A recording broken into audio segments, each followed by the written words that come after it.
दोस्तों, हम सबको पता है कि तेनालीराम कितने विद्वान थे। उनकी कहानियां आपने कभी न कभी जरूर सुनी होंगी और आपको यह भी पता है कि हमें एक कार्य को करने से पहले 100 बार उसे सोचना चाहिए और जो भी हम कदम उठाते हैं, अगर हम जल्दबाजी में वो उठाते हैं तो हमें नुकसान भी पहुंच सकता है।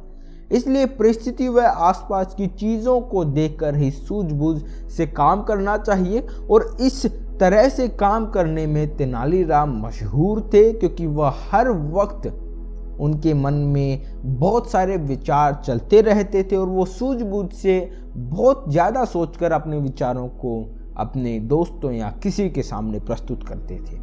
इसी तरह की एक कहानी रोचक कहानी आपको सुनाने जा रहा हूँ। कृपया करके वीडियो को पूरा देखिएगा या फिर कहानी को पूरा सुनिएगा। आपका बहुत बहुत धन्यवाद। आपने वीडियो लाइक कर दी होगी, अगर नहीं की है तो वीडियो सुनने के बाद अगर अच्छी लगे तो कर देना। नमस्कार दोस्तों, मेरा नाम है अमित शर्मा। तो चलिए शुरू करते हैं कहानी। महाराज कृष्णदेव हर साल ठंड के मौसम में नगर के बाहर डेरा डाला करते थे। इस दौरान महाराज और उनके कुछ दरबारी व सैनिक उनके साथ तंबू लगाकर रहते थे। राजा के सभी कामकाज को छोड़कर उन दिनों गीत संगीत की महफिलें सजती और कभी किस्से कहानियों के दौर चला करते थे। ऐसी ही एक सुहानी शाम में महाजन के मन में शिकार पर जाने का विचार आया। महाराज के दरबारियों से कहकर शिकारी की पूरी तैयारी शुरू करवाई। इसके बाद अगली ही सुबह महाराज अन्य दरबारियों व कुछ सैनिकों के साथ शिकार के लिए निकलने लगे। तेनालीराम महाराज के प्रिय थे, उन्होंने उनसे भी शिकार पर साथ चलने को कहा। महाराज की बात सुनकर एक दरबारी कहने लगा, रहने दीजिए महाराज, तेनालीराम की उम्र हो चली है और अब वह शिकार पर जाएंगे तो जल्दी ही थक जाएंगे। दरबारी की बात सुनकर सभी हंसने लगे, लेकिन तेनालीराम ने कुछ नहीं कहा। इतने में महाराज तेनालीराम से कहा कि वह दरबारियों की बातों पर ध्यान मत दे और उनके साथ शिकार पर चले। महाराज ने कहने पर तेनालीराम भी एक घोड़े पर सवार होकर काफिले के साथ चल पड़े। कुछ समय बाद महाराज का काफिला जंगल के बीच पहुंच गया। शिकार के लिए नजर दौड़ाते हुए महाराज को पास ही एक हिरन दिखाई दिया। हिरन पर निशाना साधने के लिए जैसे ही राजा ने तीर कमान पर चढ़ाया, हिरन वहां से भागने लगा और महाराज अपने घोड़े पर उसका पीछा करने लगे। महाराज को हिरन के पीछे जाते देख अन्य दरबारियों के साथ तेनालीराम भी महाराज का पीछा करने लगे। जैसे ही महाराज ने हिरन पर निशाना साधा, वो एक घनी झाड़ियों में जाने लगा। महाराज निशाना लगाने के लिए हिरन के पीछे झाड़ियों में जाने लगे। तभी तेनालीराम ने पीछे से महाराज को रुकने के लिए आवाज दी। तेनालीराम की आवाज से महाराज का ध्यान भंग हो गया और उनका निशाना चूक गया। हिरन के झाड़ियों में जाते ही महाराज ने पलटकर गुस्से में तेनालीराम को देखा। महाराज ने तेनालीराम को डांटते हुए पूछा, आखिर उसने उनसे झाड़ियों में जाने क्यों नहीं दिया।